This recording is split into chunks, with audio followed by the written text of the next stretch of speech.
साथियों नमस्कार, हम हैं राघव शर्मा जय घोष न्यूज चैनल से। साथियों आज हम गाजीपुर का 7 विधानसभाओं में सबसे क्रीम विधानसभा सदर गाजीपुर के अंतर्गत मैनपुर और मैनपुर में मानिकपुर कोटे जो ऐतिहासिक क्षेत्र है और ये अप्सरा मेनिका के नाम पर इस गांव का नामकरण मानिकपुर हुआ था। और समाजसेवी और प्रदेश कार्यकारी के सदस्य पिछड़ा वर्ग के कमलेश सिंह यादव जी हैं और इनके आवास पर आज जो है जनसंपर्क जनसंवाद कार्यक्रम के अंतर्गत स्नातक एमएलसी माननीय आशुतोष सिन्हा जी का स्वागत सम्मान हुआ है और जिले भर के जो पदाधिकारी हैं, सम्मानित साथी हैं, सब लोग इकट्ठा हुए हैं। सबसे पहले सर चैनल में आपका स्वागत है। बहुत बहुत धन्यवाद, बहुत आभार आपका। सर आपने बहुत समय दिया है और आपको यहाँ के स्थानीय लोगों ने बहुत सम्मान दिया है और सम्मान भी किया है।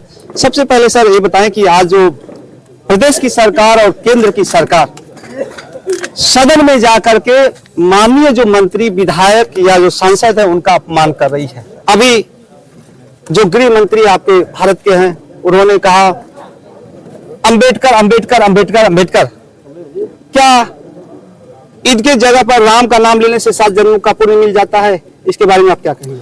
देखिए, जो हमारे देश के गृह मंत्री जी ने बात कही और हमारे संविधान के नायक और हम सब के भगवान बाबा साहब डॉक्टर भीमराव अंबेडकर को अपमानित करने का काम भारतीय जनता पार्टी ने किया है।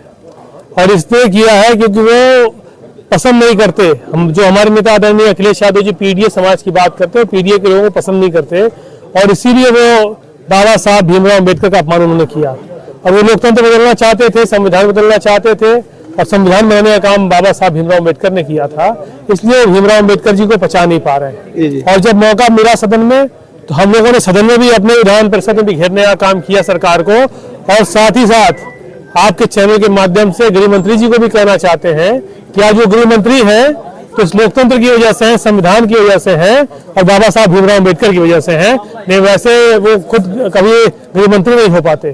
तो बाबा साहब भीमराव अंबेडकर का सम्मान समाजवादी पार्टी सबसे ज्यादा करती है। आदरणीय अखिलेश यादव जी, उनके सम्मान में पूरी समाजवादी पार्टी आज सड़क पे खड़ी है और बाबा साहब भीमराव अंबेडकर हम सबके लिए भगवान है और इसलिए आज उनकी लड़ाई को हम लड़ने का काम करेंगे। और भारतीय जनता पार्टी लगातार पिछड़े दलित और अल्पसंख्यक समाज के साथ ये भेदभावपूर्ण व्यवहार करने का काम कर रही है। सर नैतिकता के आधार पर गृह मंत्री जी को क्या करना चाहिए? मैं इस्तीफा, गृह मंत्री जी को तो अब तक इस्तीफा दे देना चाहिए था। अगर वो संविधान को मानने वाले हैं, लोकतंत्र को मानने वाले हैं तो उनको अब तक इस्तीफा दे देना चाहिए था। और उनका इस्तीफा न देना इस बात को साबित करता है कि वो सब एक जो डिक्टेटरशिप होती है वो उस व्यवस्था में चलना चाहते हैं और देश के संविधान को बदलने की जो कोशिश कर रहे थे और उसको कृत्य को लेकर ये इस तरह की गंदी भावना से उन्होंने इस गंदी मानसिकता से इस तरह का काम करने का काम किया। सर इनकी सरकार के जो घटक दल है और उनके जो मंत्री नेता हैं बाहर जो सदन के बाहर धरना दे रहे हैं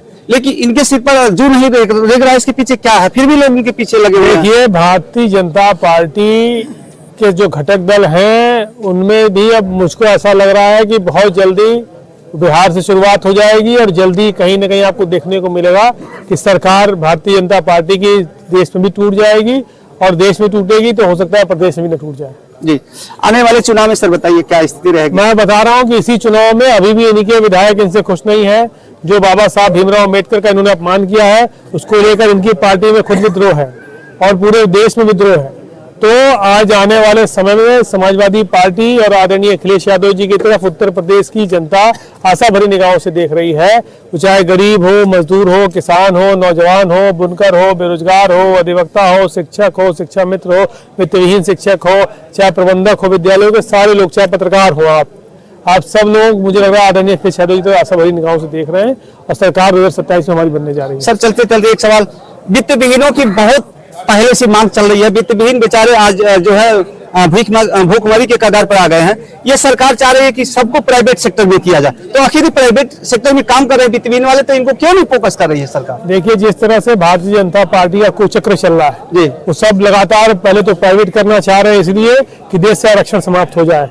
जो हमारे पिछड़े दलित अल्पसंख्यक समाज के लोग को आरक्षण मिलता है उस आरक्षण को खाने की कोशिश भारतीय जनता पार्टी कर रही है।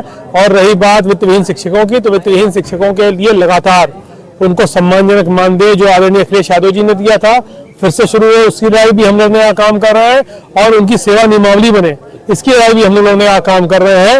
और हम अपनी सरकार में तो बना ही लेंगे, प्रयास ये कि इसी सरकार में हम लोग बना लें। साथ ही साथ हमने सदन में बात कही कि 4-5 हजार रुपए में वित्त विहीन का शिक्षक काम करता है, जो मनरेगा के मजदूर से भी कम की सैलरी है। और आज उत्तर प्रदेश में हालात इतने ज्यादा खराब हैं कि जो वित्त विहीन का शिक्षक है, जो हमारे देश के 80% भाग शिक्षा का उसके कंधों पर है, और गरीब मजदूर किसान के बच्चे को पढ़ा लिखा कर आगे बढ़ाने का काम करता है, और मात्र 4-5 हजार रुपए अपना घर चला रहा है। उसका घर कैसे चलता होगा, अपने बच्चों को, अपने माता पिता की दवाई इलाज का कैसे व्यवस्था करता होगा, ये सरकार को सोचना चाहिए, और उनको मानदेय देने का भी काम करना चाहिए, उनकी सेवा नियमावली बनाने का भी काम करना चाहिए। इसको लेकर सरकार को घेरने का भी काम किया था। सर, आने वाले दिनों में जब सरकार पीडीए की बनती है तो आप कुछ मैं आपसे कहना चाहता हूं, समाजवादी पार्टी की सरकार जिस दिन बन जाएगी, वित्त विहीन शिक्षकों को मानदेय दिलाने का काम होगा, पुरानी पेंशन फिर से बहाल की जाएगी, और साथ ही साथ हमारे मदरसों के जो आधुनिक शिक्षक हैं, जो लगभग 8 साल से जिनको सैलरी नहीं मिल रही है, उनको उनके नियमितीकरण का काम होगा। शिक्षा मित्रों के बारे में सोचा जाएगा, उनको नियमित करने का काम होगा, अनुदेशकों को नियमित करने का काम हमारी पार्टी करेगी। चलिए, बहुत बहुत धन्यवाद सर। ये है आशुतोष सिन्हा जी। साथियों, फिर मिलते हैं नेक्स्ट टाइम नेक्स्ट डे इसी स्पॉट पर। और ये कार्यक्रम के संयोजक भाई कमलेश यादव जी को बहुत बहुत धन्यवाद। अध्यक्ष जी हैं। फिर आप वीडियो को देखिएगा, लाइक करिएगा, सब्सक्राइब करिएगा, कमेंट जरूर करिएगा।